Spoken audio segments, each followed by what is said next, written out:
we read in the books that colonization iliisha, but in real sense if we sit down as Gen Z na tujiulize na ile knowledge tuko nayo, we still have a journey to end colonization. What can you tell us about that one? Thank you very much. Number one is we need to ask ourselves, how do we manage information? What information do we have that we use for progress? And where did it come from? If we go back to Gogo Wadiomo, and it is time to pay tribute to that scholar. What he says in a nutshell is, Africa got what we call political independence, which is okay.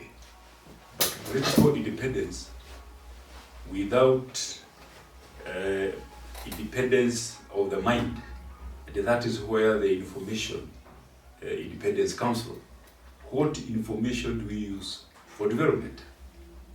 We use colonial information. We don't make our own decisions. And there is nothing that the colonizer can give you that is meant to help you. Because as far as the colonizer is concerned, you are his slave. How can the master empower the slave? That's the question. And until we are able to demystify that element of the information management, what information do we socialize our children with? What is the output? That is the issue. As long as we input slavery, output is slavery. And it will continue like that until we decolonize the mind. The solutions to our problem is in the mind. But we allow the mind to be poisoned by colonization. And the information we get is poisoned. For example, let me give you a very classical example in Kikuyu. We say,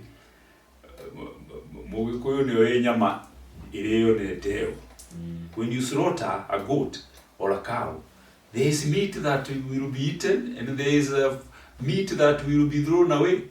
So the Muzungu gave us the meat that is to be thrown away. And that is what we eat.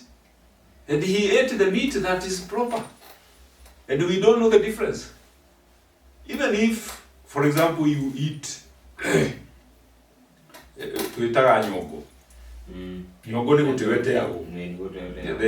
bitter meat part of the meat is thrown away.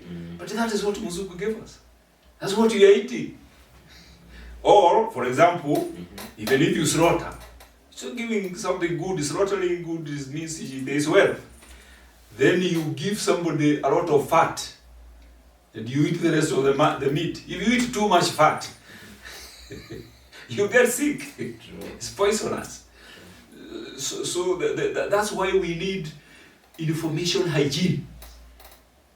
We need information diet to know the truth from the lies. That's the issue. Until we know that, then we cannot decolonize the mind, because we are being fed on the poisoned, on the wrong meat by the colonizers. We crave for that information. The education system we undergo, for example, we are talking about the Japanese children. The Japanese child in primary school is being taught the skills, or an Indian child is being taught the skills that they will use in lifetime. For example, a child in standard 6, and you have seen these things in social media, in Japan, is able to open an engine of a Toyota and functionalize it. It's in primary school. That is what Toyota, you mean a car? Yes, or a car, or anything. You have seen a child in a factory in China. When we used to do handcraft, since we are being told, we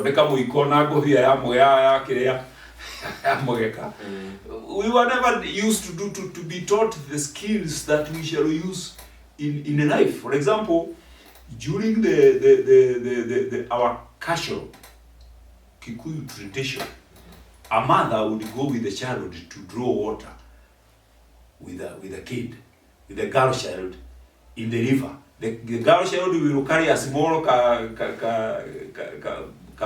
bottle, but the mother will carry the big mtungi. Yeah. But the child is being taught through life skills all through. But what are we teaching our children to in school? You find somebody go through all the life, all the way through the university. Then unamuuliza, what do you want to do in your career? Ile tu itakuja. True. That's the problem. That's why we get lost. Yeah. In life hakuna bahati nasibu. You must plan. You must make decisions. You must strategize from early. Because the skills you learn early, you will need them when you grow. That's why the Indians, when they come here, an Indian who is in the family is a doctor, will train medicine through their life, all through kutoka zamani, and then finally atakuwa daktari. Kama yeye ni foodie, they will train artisans, technology, whatever is needed, and finally they become contractors in those areas. Sisi, you start to become a contractor at my age. What do you know about construction? You're starting from zero. That's colonization. That's what we need to get away from. I agree with you. I was having a discussion on the same about how our system imetuharibia our life, because sisi kutoka tukisoma tunasoma about marks. Lazima ujue kitu ndio upate marks. So hatusomeshwi tujue about the way of life. Na pia ukiangalia pia our system about social media, about vitu zenye tuna watch.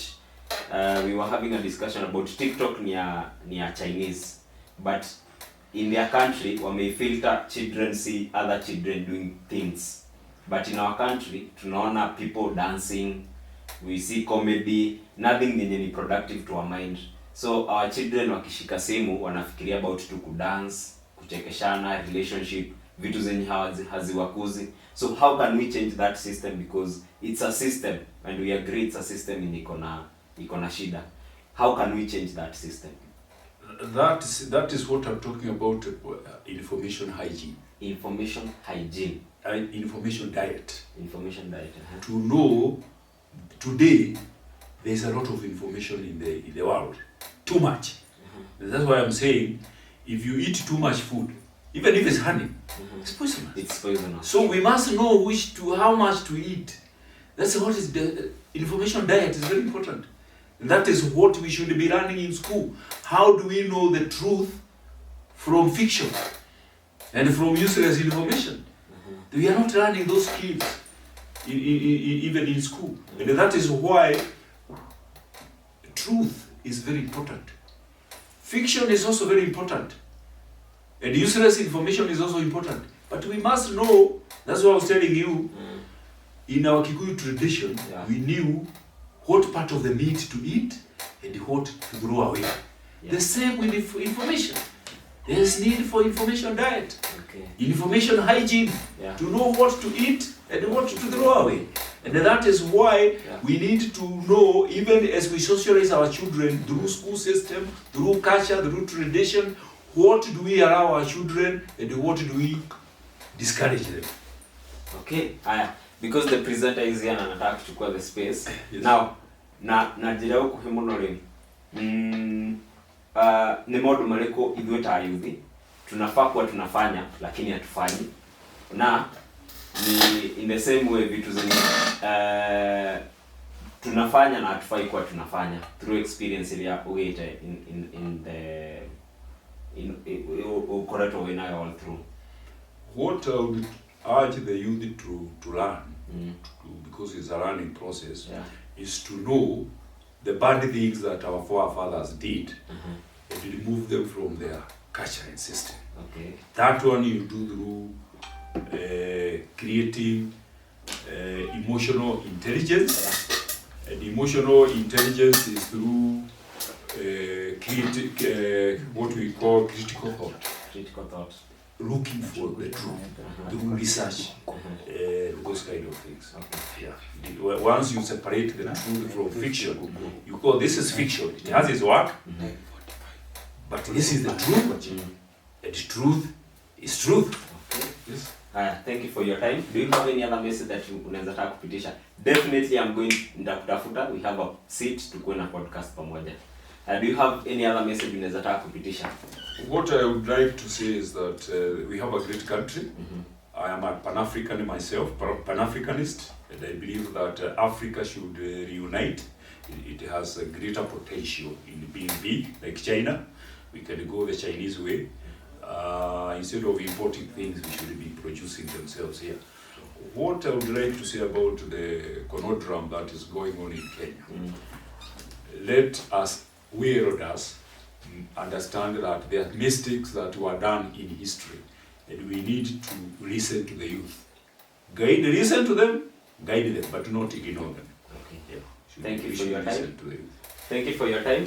Ndio amadhari ndakutafuta, please kuja tena. We have a seat vizuri, nda organize nikisikia unakuja. We have a seat vizuri and have a conversation. Thank you. Asante sana, nimeshukuru.